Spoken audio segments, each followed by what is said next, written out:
Boa noite, pessoal. Tudo bem? Meu nome é Fernando, eu sou pastor aqui na Comunidade da Paz e eu venho trazer para você aqui um compartilhar de um assunto muito importante. Que assunto é esse? A respeito do reino de Deus. Jesus, no início do seu ministério, ele disse assim: para isso eu vim, para pregar o reino de Deus. Então, tudo o que você ouvir de Jesus, todas as intenções de Jesus, tudo aquilo que Jesus falou, converge para a harmonia do reino de Deus, o reino do seu Pai. Portanto, a sua palavra não tem outro objetivo senão focalizar a harmonia com o reino do seu Pai. E assim ele fez em todo o seu ministério.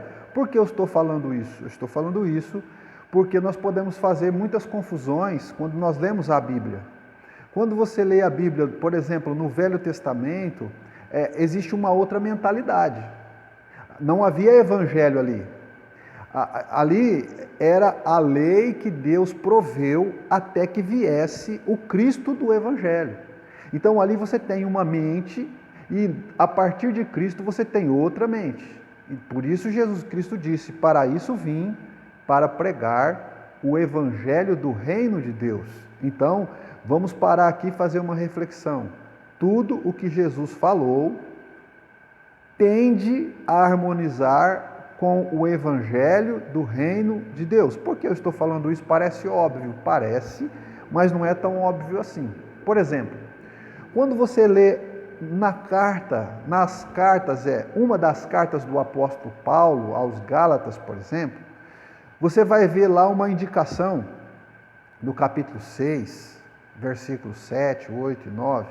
Você vai ver ali uma indicação de tudo aquilo que o homem plantar, isso ele vai colher. De Deus não se zomba, porque Deus obviamente conhece a intenção do seu coração, ele conhece a intenção do seu plantar. Mas do que ele está tratando? Bom, o Paulo, daqui a pouco eu vou fazer a conexão com o Evangelho. O Paulo está tratando, primeiramente no livro dos Gálatas, né? Ele está escrevendo aos Gálatas a respeito da liberdade que eles devem ter a partir do Cristo que os libertou. Ora, para a liberdade vocês foram chamados. Cristo vos libertou para que vocês fossem livres. Então sejam livres. Não se submetam a julgo algum mais da lei. A lei tinha uma mentalidade. Agora, não mais o jugo da lei, porque a mentalidade é outra. E aquele que quiser, então, se circuncidar, que cumpra toda a lei. Porque aquele que se circuncidar está negando o evangelho de Cristo, porque Cristo vem com uma outra mentalidade. Se você disser que tem que circuncidar, você está reafirmando a lei. Então siga toda a lei, e pela lei você não vai ser justificado. Então o Paulo ele está tratando do evangelho que liberta, contrafaciando ou contrapondo a lei. Não que a lei seja errada, a lei é espiritual, mas a lei caducou, a lei se encerrou. E agora inicia-se outra fase. A lei não se encerrou porque ela não prestava. A lei não se encerrou porque ela era fraca. A lei se encerrou para dar-se início a uma outra fase, a um outro evento, ou advento do Evangelho de Cristo. E é aí que a gente precisa fazer o discernimento. E é o que Paulo está fazendo. Ele diz assim: olha, é para vocês serem livres, porque Cristo vos libertou. Porém, não usem da liberdade para dar ocasião à carne. Por quê? Porque nós precisamos ser maduros a ponto de saber até onde vamos e até onde paramos. Até onde vamos e onde não vamos mais. Por quê? Porque Deus deseja a nossa maturidade. E é a partir da nossa maturidade e consciência que a gente vai julgar até onde a gente vai e até onde a gente não vai, fazendo a leitura do Evangelho, na vida, fazendo a leitura da vida pelo Evangelho. É assim que a gente vai viver, é assim que deve ser. E o Paulo está fazendo isso. Então, olha, sejam livres, mas não a ponto de dar lugar à carne. Sejam livres, mas não a ponto de dar lugar à carne, porque vocês foram chamados para viver e andar em espírito. Obviamente, o Paulo está tratando da carne e do espírito. Ora, vocês foram chamados para a liberdade no espírito, não deem ocasião à carne.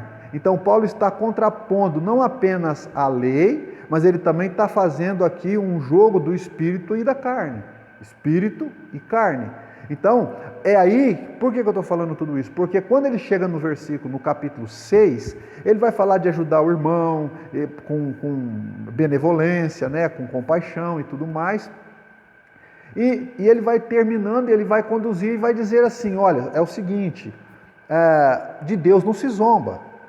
Se você plantar na carne, da carne você colhe corrupção. Ou seja, toda vez que você investir, toda vez que você der, toda vez que você fazer ou fizer alguma coisa, qualquer coisa que seja no espírito, que seja com a mentalidade do evangelho, que seja com a mentalidade do Cristo, porque aí você vai estar fazendo no espírito. Agora, se você fizer na carne, se você fizer com a intenção carnal, se você fizer com uma intenção que não corresponda ou não harmonize com o evangelho no espírito, você vai fazer para colher na carne. E a carne se corrompe. A carne, por mais que você adquira bens, eles vão se deteriorar. Mas o que você investe no espírito, o que você faz no espírito, o que você harmoniza no espírito, isso sim irá durar para sempre. Ora, eu não sei o que você faz, se é no espírito ou na carne.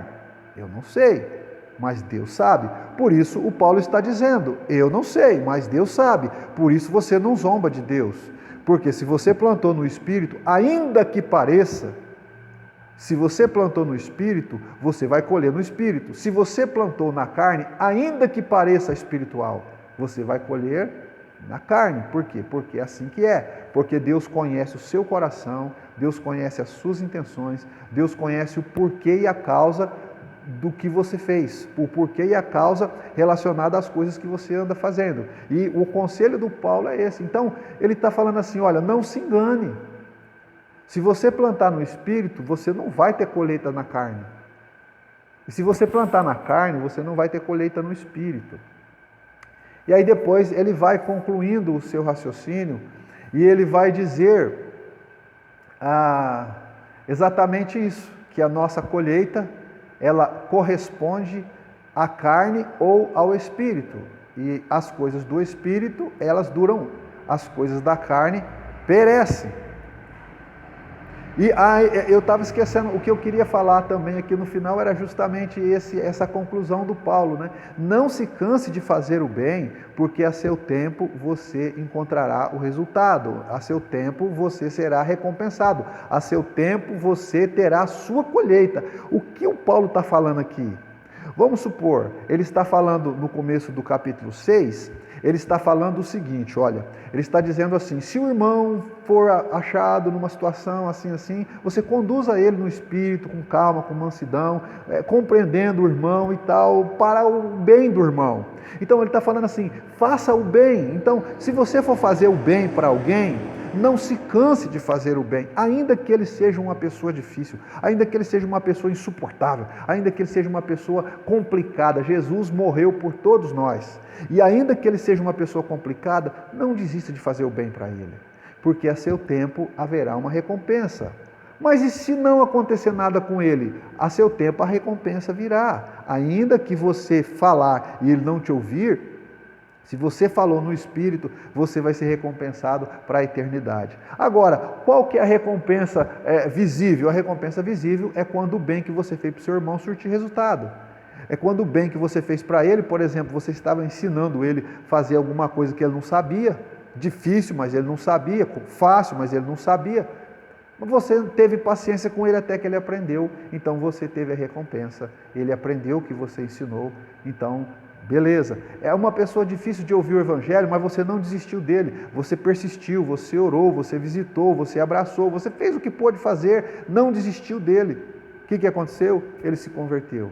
De tanto amor. Ele te prejudicou, ele te maltratou, mas você tratou ele com amor. O que acontece? Ele vai enxergar esse amor e vai se render a Cristo Senhor. Aí você teve a sua recompensa. Observa que, olhando o que o Paulo escreveu aos Gálatas, com a leitura ou com a lente do Evangelho, você não encontra nenhum espaço para dizer aqui que a colheita que você faz na igreja vai te render dinheiro.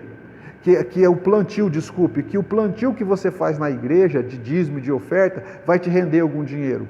Que se você investir em alguém, seja lá o que for, vai te render em dinheiro. Ou vai te render uma boa casa, ou vai te render uma boa saúde, ou vai te render qualquer coisa que sirva para você se dar bem nessa vida. Não está tratando disso. A lente do Evangelho não trata das coisas deste século. A lente do Evangelho trata das coisas do Espírito, trata das coisas... Não é à toa que o apóstolo Paulo fala que nós já fomos abençoados com toda a sorte de bênção espiritual.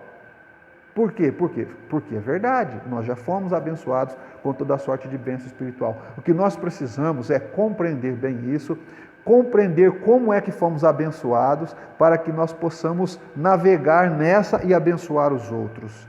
Porque é para isso que o Evangelho serve. O próprio Jesus disse assim, olha, eu não vim aqui para servir, não vim aqui para ser servido, mas vim para servir.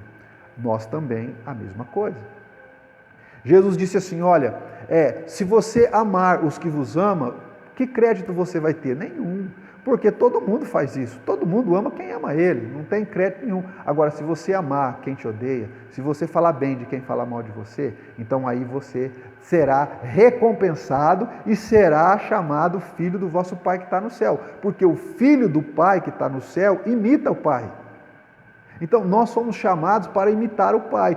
A gente não via isso no Antigo Testamento. O Antigo Testamento, ele foi produzido, a sua teologia, a lei, vamos dizer assim, né, o entendimento da lei foi produzido para aproximar as pessoas o máximo de Deus, porque sem lei o pecado reinava. A lei aproxima o homem de Deus. Então, no Velho Testamento, a fidelidade à lei significava aproximação de Deus, até que viesse o Evangelho de Cristo. Porque o Evangelho de Cristo nos dá o Espírito Santo. E por que Ele nos dá o Espírito Santo? Para que nós possamos ser imitador de Deus, para que nós possamos ser imitador do próprio Senhor.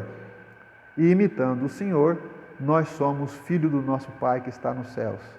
Imitando o Senhor, sendo filho, somos servos porque o Senhor serve. Quando a gente imita o Senhor, a gente serve.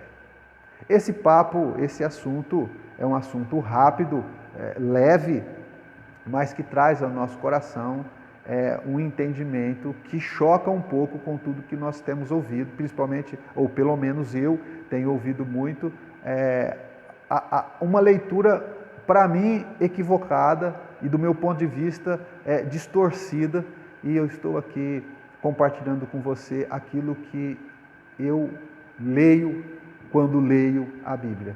Que Deus abençoe, que te dê uma boa noite, que o Espírito Santo realmente te faça cada vez mais parecido com Jesus, imitador de Deus, o nosso Pai que está no céu. Beijo no seu coração e aquele abraço.